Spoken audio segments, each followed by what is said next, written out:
This is exciting. We're in contract prior to contingencies being removed. Now we're in business. Don't get too excited yet though. We have to get through the contingencies. The buyer will now secure their loan, have their inspections on the property, and review all the reports and disclosures. This typically takes anywhere between 7 to 17 days, depending on what was initially agreed upon in the contract. In some cases, when you're dealing with a very desirable home that had multiple offers, we can negotiate for there to be no contingencies, but this isn't as common as we like.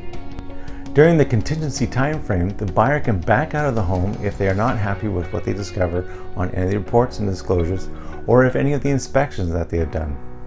After reviewing the reports and having the inspections, this is when a buyer will be asking for things to be repaired or for financial credits because of things that they found.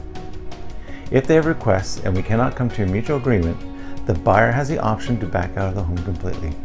Also, for some reason, if they are not able to qualify for their loan, the home does not appraise for value, and we can't come up with a mutual agreed upon price regarding the appraisal, the buyer can also back out.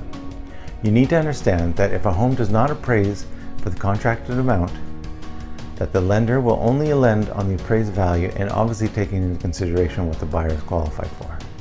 Any additional money required would need to be made up by the buyer, or the seller would have to agree to adjust their contractual price. Again, unless you have countered out any of these contingencies and they're not made part of the contract, the buyer has a right to back out of the purchase of the home and they can still retain their deposit. This is why it's essential to hire an agent like myself who knows how to properly vet the buyers and have the right conversations and ask the right questions to the agent and the lender. The buyer's deposit is only at risk if they have officially removed all the contingencies, so I always advise my clients not to pack their bags until all contingencies are removed. Be sure to get the contingencies removed as soon as possible and stay within the contractual timelines as much as possible. Once contingencies are removed, now you get a little bit more relief, a little bit more assurance that the home sale will go through. You should be moving soon. Watch below to see what happens next, and feel free to personally reach out to me so I can get with you in detail and find out what your needs are so I may properly advise and serve you.